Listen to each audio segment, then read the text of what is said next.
Hey everyone, welcome back to another week at Lawden. We're here with some of the big boys today. Not like fat boys.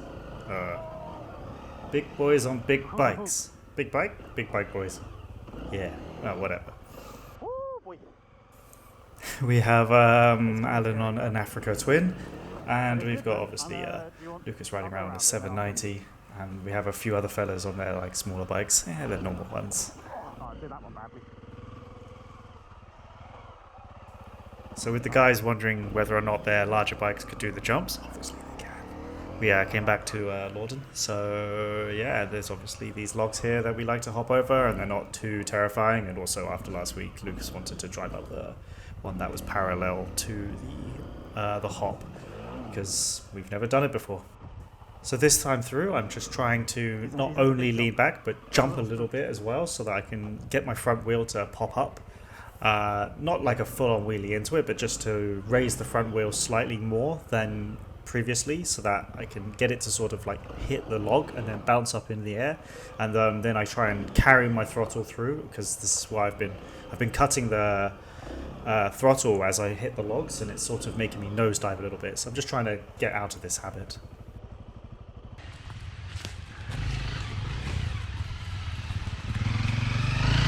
Oh, that looked fucking sexy. Oh, nice.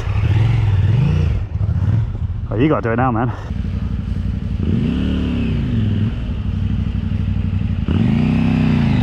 Oh, nice.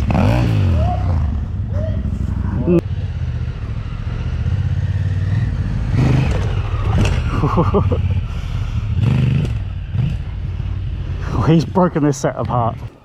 It's not hugely clear from the angle of this video, but this log coming up gets bigger and taller to the left-hand side. So every time I've been coming through here, I've been just moving slowly to the left, and then eventually it gets a little too high for me. I'm really glad that I always ride with my boots and knee armor.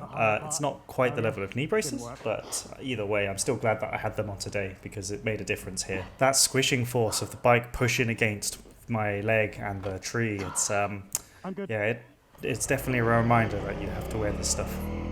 So we're back out on the sand, and everybody else is like completely crackered, because we've been like going laps and laps around this already.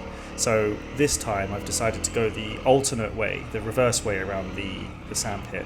And this actually is like quite difficult, because instead of having a nice smooth entry into the tougher parts, the hills and stuff, you have the whoops going into the corner, and it's all like rutted out and stuff, so it actually has a bit of I find it a lot harder going the reverse way around, and I'm also trying to carry more speed, and the expected consequences inevitably happen.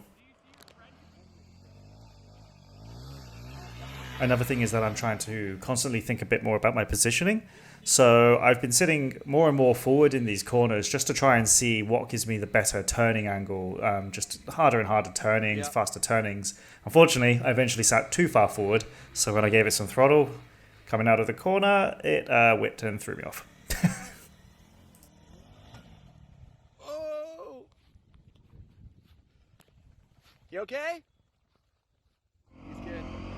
This pit is also pretty good because it has actually a bit of elevation, so when I'm going uphill, I'm trying to simultaneously stand back so that I have grip in the sand, whilst leaning forward to try and counter the fact that I'm going up a hill. It's kind of a strange balancing act, and obviously if I lean too far forward, you can immediately feel the tail of the bike just whipping around and fishtailing all over the place.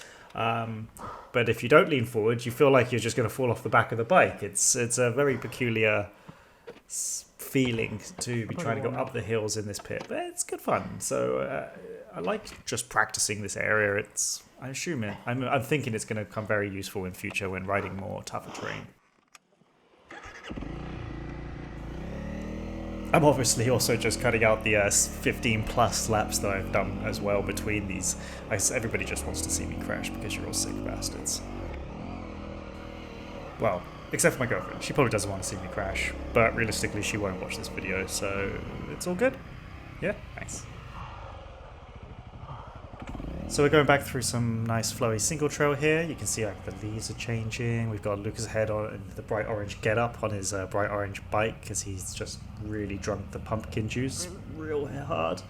Loves it. I mean, it's a fucking amazing bike. Let's not beat around that bush. That thing is absolutely insane. I took it for a spin. Holy shit, it changed my fucking life. I couldn't believe how that suspension worked, and it was absolutely phenomenal. Like with my other bikes in the past, they've just all basically been stock suspension. I've tweaked the settings to match my weight because they usually get, especially on like the road bikes, they're so easy to set up. You can just tweak the little numbers, and I had a Z1000, so you know it had all like the nice fancy dials and stuff, so you can tweak things around and set it up so it's all nice and good for a person of your weight and what sort of style. You just look it up online. But his bike, holy crap! Like I have never experienced anything like that. Just the way it absorbs the whoops, it just the bumps and the terrain and everything. It just gives you so much confidence. And then the next thing you know, you're just like racing around at like breakneck speed on that thing, just thinking, "Oh my god, this thing is incredible."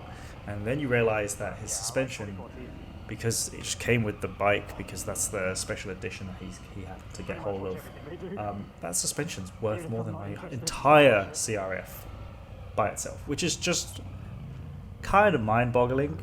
But once you've actually used it and you kind of see what it can do, it genuinely changes your entire perception on what is good and what is fine and then what is crap. And like I always knew my suspension was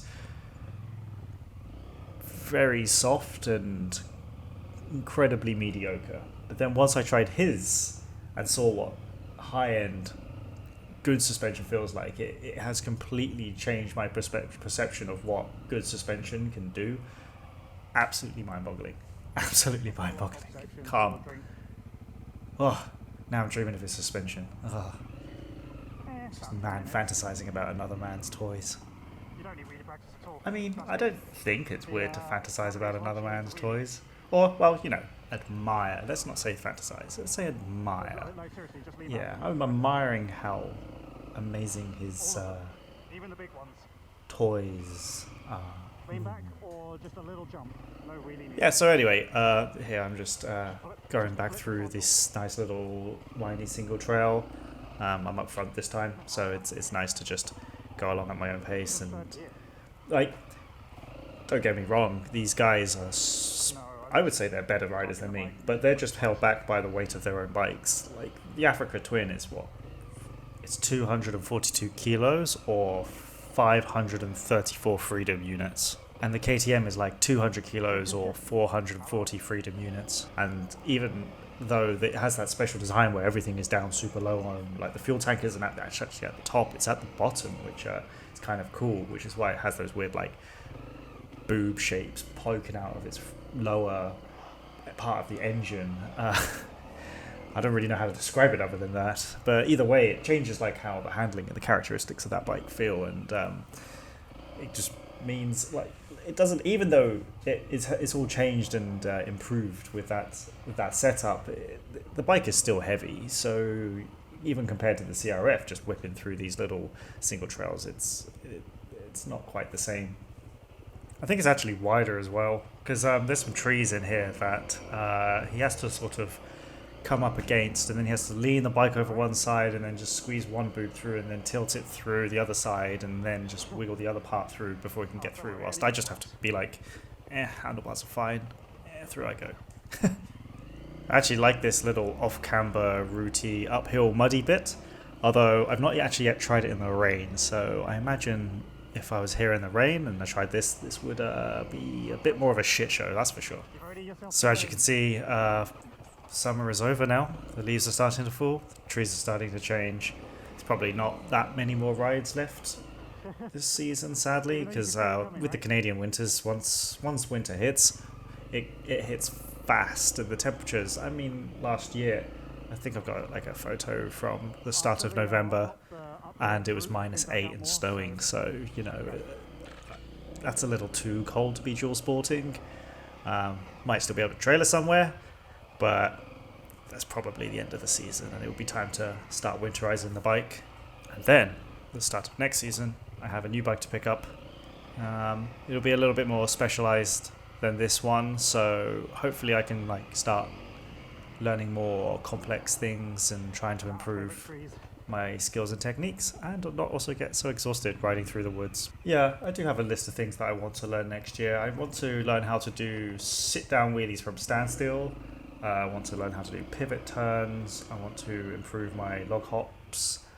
By log hops I mean I want to do large log hops. I want to get out to some MX tracks and start practicing some jumps. I just want to improve my technique and technical riding all round. Hopefully I can get out to Bancroft again sometime with the guys.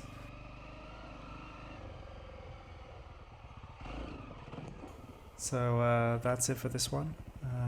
That's cool. See ya.